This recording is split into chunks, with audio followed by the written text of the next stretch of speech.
Parando para refletir um pouco no tipo de treta que normalmente acontece online, você já deve ter passado por uma situação em que você se depara com alguém que está com algum argumento ruim, o cara tem uma ideia ruim, que você já teve também, você para e pensa, putz, eu já cometi essa falha mental aí, e eu vou ajudar esse cara, eu vou expor para ele onde é que estão os pontos que ele não está considerando, né? Aí você chega no cara e fala, olha cara, não é bem isso, tem X, Y e Z a ser considerado. Eu já pensei como você e hoje em dia eu mudei de ideia, eu transcendi esse jeito aí de pensar e até concordo com algumas coisas, mas ele no geral ele não tá certo porque faltou você considerar X, Y e Z. E para o seu espanto, por mais que o cara seja educado com você na resposta, o que já é raro, pode ser que aconteça dele ser grosseiro, mas o espírito do que o que ele vai dizer para você vai ser te tratar como se você não tivesse considerando até os pontos que você já considerou mais do que ele. Então vou chutar aqui um exemplozão sem conteúdo explícito propriamente dito, mas digamos que alguém acredita numa opinião aí porque ele considera A, B e C. Aí você vai e explica, ó cara, não só existe A, B e C, existe A, B, C, X, Y e Z que você não considerou. Já percebeu que essa sua opinião aí é só porque você não está considerando X, Y e Z? E o cara vai virar para você e vai dizer, ah, você tá falando isso porque você não considerou C, você está considerando apenas A e B. É de ficar embasbacado. Você para e pensa, porra, eu acabei de dizer pro cara que eu considero não somente A, B e C, como eu considero X, Y, eu considero mais coisas do que ele. O meu ponto de vista é mais embasado, eu tenho até mais coisas para dizer para o cara, mas ou o cara tá de má vontade, ou ele é burro, ou ele tem uma limitação, eu não sei o que é, só que ele tá falando como se eu não tivesse considerado nem parte do que ele considera ser o todo. Então, esse fenômeno não acontece só esporadicamente e não é só com você, isso acontece com todo mundo. Esse é um fenômeno que foi caracterizado a primeira vez, ou pelo menos dessa forma, ele foi entendido como uma limitação inerente do pensamento humano, e foi nomeado de falácia pré-pós.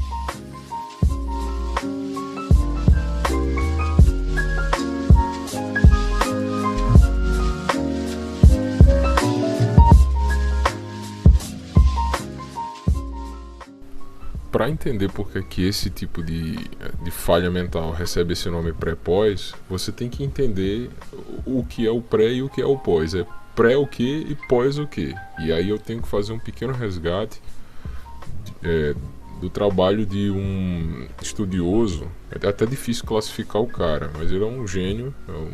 O trabalho dele se estende por diversas áreas, aí, desde psicologia, aplicação à antropologia, inteligência artificial, de um estudioso americano chamado Ken Wilber. Ele desenvolveu essa maneira de enxergar a realidade através do que ele chama de teoria integral. Não cabe aqui, nesse monólogo, eu entrar nos pormenores da teoria integral. É importante saber apenas que um dos desdobramentos da teoria integral é a espiral dinâmica e seus níveis, que basicamente, bem grosso modo, bem por alto aqui, foi um esquema que foi criado pela teoria integral de como você enxergar as limitações, qual é a jurisdição máxima, você consegue chegar até onde de cada tipo de consciência, ou seja, você olha para uma pessoa e aí você consegue mapear, você convive com ela, você conversa com ela, você entende os tipos de argumentos que ela usa para poder se justificar, o que é que ela odeia, o que é que ela almeja fazer na vida, e aí você consegue classificar ela dentro dessa espiral dinâmica. E varia por assunto também, tá? Então, sei lá, você pega sua mãe, ela no quesito religião, ela tá no patamar X lá da espiral integral. Mas aí você fala sobre política, ela está bem mais abaixo. Enfim, é nada mais nada menos do que um sistema de classificação. Como todo sistema de classificação, ele é imperfeito, ele é relativo, ele é passível de modificações, de mudanças, mas ele ajuda a entender melhor o que é que está acontecendo. E, claro, ele não é obrigatório, ele não é obrigante, ele não te obriga a fazer nada com aquela classificação, ele só facilita a tua leitura do que está acontecendo. E como a gente está falando sobre consciência humana, é interessante entrar nos detalhes. Então, o que é que essa espiral tem? Por que é que ela tem esse nome? Bom, porque o Ken Wilber, ele explica que você tem um sistema um pouco, como é que eu posso dizer, concêntrico. Então, se você está num nível mais base da consciência, você não tem muitas atribuições, não tem muitos atributos de operações mentais que você consegue fazer em termos de performance diferente. Você não consegue ser uma pessoa que consegue executar diversos tipos de tarefas mentais, vamos dizer assim. Então, o nível mais base, ele gosta de dividir por cores, seria o bege. Então, um cara que está no nível apenas bege, ele é um cara instintivo, né? Então, o horizonte de interesses dele é o quê? Proteção fisiológica. Então, ele só vai procurar comida, sexo, vai procurar não sentir dor, não sentir frio. Acima disso, e aí é por isso que é uma espiral, você poderia até usar também uma analogia de uma pirâmide, né? Mas calhou dele usar a espiral, então subindo um pouco mais, uma espiral que aumenta, você está no nível roxo, que seria um nível animista, ou seja, ele transcende, ele inclui as características do bege, mas ele passa dela, ele tem mais coisa, ele não considera apenas o instintivo. Então alguém no nível roxo, ele é animista. Por quê? Porque é o primeiro patamar de horizonte de consciência que consegue entender superstições, rituais, tabus. Ou seja, você tem pessoas que começam a compreender que o universo é muito mais do que só físico, né? Então, toda vez que eu mexo aqui, acontece tal coisa ali. Quando eu tô com a camisa do meu time, sem lavar há mais de 6 meses, ele ganha. Acima do nível roxo, você tem o nível vermelho, que seria o cara que começa a perceber que ele pode utilizar tanto o físico quanto o metafísico dos níveis abaixo dele para prazer próprio, né? Então ele começa a sentir gratificação pelo egoísmo de quebrar coisas, de achar o som interessante, um impulso. Então seriam, por exemplo, crianças, vamos dizer assim, pequenas, que gostam de quebrar objetos só porque é engraçado ver o barulho, então a sensação de quebrar alguma coisa, a textura é legal. Ou seja, ele entende que existem as regras da física e ele entende que existem experimentações que ele pode fazer, porque ele já tem uma imaginação um pouco mais avançada. Ele não tem tanto medo e reatividade quanto alguém que está só no nível animista. E aí, acima do egocêntrico, você tem o autoritativo, né? Que seria o cara que ele entende que existe a metafísica, entende que existem consequências, entende que existem experimentações, a fisiologia, só que ele acha que a disciplina, as tradições e uma autoridade vinda de cima é quem vai ditar essa regra para você, de dizer assim, o certo é esse, o errado é aquele, e acabou. Quem não fizer desse jeito, então está cometendo um erro, um pecado. Ou seja, seria o começo da religião organizada. Acima desse nível tá o cara que ele entende que a metafísica ela é impessoal. Ele entende que existe uma área da metafísica que é impessoal e independe se eu gostei ou não, se eu estou na minha tribo ou não, se eu estou na minha religião ou não, que seria a galera do nível materialista, né? Então seria a ciência, o método científico. E acima desse nível você tem quem começa a entender sobre consensos, relativismo, ou seja, para poder chegar nesse nível aí de igualitarismo, de senso de filantropia, você teria que ter passado por todos os outros níveis. Aí acima disso ele desenvolve a teoria dele falando sobre você ser integral ou não, holista ou não, ou seja, então características mais interessantes para quem está mais disposto a estudar a teoria integral, que eu posso até fazer depois um monólogo sobre isso. Mas basicamente a falácia pré-pós ela é aplicada a esses níveis da espiral dinâmica. those of you who don't know, Darshan is one of the most accomplished spiritual teachers on the planet.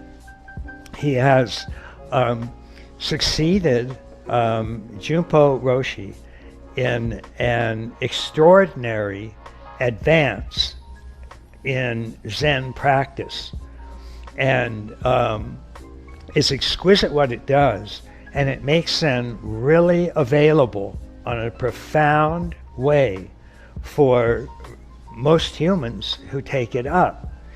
And Doshin is one of Junpo's primary students of this. But while he was doing this, Doshin also found integral theory, and he sucked that up in equal measure. So his practice now consists of this amalgam of what I think are two of the most advanced, most exquisite learning transformational technologies anywhere on the planet. And so if any of you get a chance to study with him, my highest recommendation, and of course we all love him dearly, and there he is, our beloved Doshin. E aí, como eu falei que é subdividido em cores, até para poder explicar melhor aqui essa falácia pré-pós, só para ter ideia, recapitulando quais são as cores e os seus níveis propriamente ditos, o bege é o instintivo, o roxo é o animista, que é o segundo em cima dele, o vermelho é que é o egocêntrico. Acima do vermelho você tem o azul, que é o autoritativo. Acima dele você tem o laranja, que é o impessoal lá, né, o científico. E o verde seria o do consenso, o do relativismo. Acima desse você tem os níveis turquesa, amarelo, dourado, enfim, não cabe aqui agora falar. Só esses 6 primeiros níveis já são o suficiente para explicar a falácia pré-pós. Porque olha o pulo do gato, a ideia é o seguinte: se você está discutindo com alguém online e o cara está num nível, sei lá, azul em alguma linha de raciocínio dele, porque é aquele negócio, você pode ser um cara verde, então você já chegou num nível de entender consenso e na parte de alimentação, sobre o papel do vegetarianismo contra as pessoas que comem comida que tem carne ou não, beleza. Mas aí falou em religião, você tá lá embaixo, no nível animista. Você é um cara que fala, cara, é melhor não discutir religião porque isso dá azar, hein? Então perceba que uma pessoa, ela pode estar em níveis diferentes, em assuntos diferentes. Aí, ou seja, você tá lá conversando com alguém, o cara tá no nível roxo, tranquilo, então ele é o segundo passo, lembra disso, ele só tá acima do bege, então ele não é nem instintivo, ele passou um passinho para cima, ele é animista. Ele é um cara que ele acredita justamente nisso, ele tem medo do assunto e ele é suscetível a verossimilhanças, ele gosta de temática do tipo, vocês já pararam para perceber que quando tal coisa acontece, outra coisa acontece? Beleza, só que acima do roxo você tem os outros níveis. Aí vamos dizer que chega um cara que é nível azul, autoritativo, para discutir com ele. Aí o cara vai e fala, não cara, não é bem assim, eu vejo o mundo da forma, eu entendo você acreditar nessa superstição aí, porque se ele é nível azul, ele já passou do nível supersticioso, ele transcendeu e incluiu, ele considera aquilo ali, ou seja, é uma hipótese que ele consegue processar na mente dele, mas ele não leva a sério, e ele vai explicar o porquê que ele não leva a sério. Ele vai dizer, não cara, porque de acordo com a religião monoteísta organizada, isso aí que você está falando não tem cabimento por causa de X, Y e Z. Tranquilo. O que é que um cara do nível roxo vai fazer? Como ele não consegue acessar o modo de pensar do autoritativo, porque está 2 níveis acima dele, ele vai interpretar aquela conversa confusa do autoritativo como sendo conversa de instintivo. Ele vai achar que você é um bárbaro. E isso vale para qualquer assunto e quaisquer níveis. Então, se você tem alguém que está no nível laranja, que é o quinto, né, é o estratégico, e o cara tá discutindo, sei lá, política. Lembre-se, vamos dizer que a gente tá falando com um cara que é bitolado, materialista, científico. Ele tá no nível laranja. A mente dele funciona para tudo, digamos que ele seja um cara no nível laranja. Então, se ele é laranja, nível 5, ele consegue entender, mesmo que ele ache patético, mas ele consegue projetar hipóteses dos níveis azul, que está logo abaixo dele, vermelho, roxo e bege. Mas ele não consegue processar um verde que está acima dele. Então, sei lá, tá lá um cara do nível laranja discutindo sobre política com alguém e ele solta aquela de não deveria existir democracia porque não é cientificamente bom para o mundo que a maioria vote por causa disso. Enfim, ele dá uma argumentação científica de por que ele não gosta da democracia. Chega o cara nível verde, que consegue compreender essa frustração dele de achar isso, mas aí o cara do nível verde, como ele tá no nível justamente do igualitarismo, o nível do relativismo, do consenso, ele vai dizer, cara, eu entendo o seu ponto de vista, mas você também tem que considerar que política não é apenas ciência, não é uma coisa que está no laboratório, 2 mais 2 é 4, você tem que levar em consideração que o homem comum, o jeito de pensar dele, intuitivamente, às vezes ele está certo. O que é que o cara do nível laranja vai pensar? O cara do nível laranja não vai conseguir compreender, então ele vai encaixar o cara do nível verde que está acima dele como um nível abaixo do dele. Ele vai pensar, esse cara aí é um fanático religioso, ele é um supersticioso, ele é um retardado, eu não quero conversar com ele. Ou ele até pode conversar, mas ele vai dizer, cara, você não tá, um dia você vai chegar no meu nível de compreender as coisas cientificamente. Ou seja, ele vai ver um cara que é pós-camada dele, mas ele não vai conseguir interpretar, vai dar um bug na mente do cara. Ele vai pensar que o cara é pré. Então por isso que se chama falácia pré-pós. Ou seja, alguém de um nível olha para alguém de um nível superior, não consegue interpretar direito aquilo e classifica ele como um nível inferior automaticamente.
Então, mesmo que você seja alguém que não considera válido esse sistema que o Ken Wilber criou, você pelo menos tem que admitir que é uma boa maneira de você diagnosticar por que acontecem algumas confusões e esse fenômeno engraçado de você ter certeza que você considerou todos os pontos de vista do seu oponente no diálogo e mesmo assim o cara está interpretando você como alguém inferior, no sentido de que tem argumentos mais fracos do que ele. Pode observar, isso aí é lei, isso aí vai acontecer muito com vocês. E, claro, saber que esse fenômeno existe, da falácia pré-pós, é bom porque você começa a se diagnosticar, tentar entender em que nível você está, para poder entender quais são as suas próprias limitações. Além disso, faz você ter um pouco mais de paciência, eu espero, na hora que você topar com alguém que está no nível inferior a você, mas o cara está te tratando como se você fosse inclusive um nível inferior a ele. Lembrando, lógico, que eu estou falando sempre na clave interpretativa do nível argumentativo, né? Não existe isso de você conseguir classificar pessoas como melhores ou piores usando a dinâmica da espiral do Ken Wilber. Não é esse o objetivo da teoria integral, muito menos desse offshoot aí dele, que seria essa maneira de classificar. Espero que isso tenha ajudado a trazer uma luz, pelo menos, sobre o tipo de confusão, porque quando você sabe o nome das coisas, fica muito mais fácil você tentar compreender e até controlar.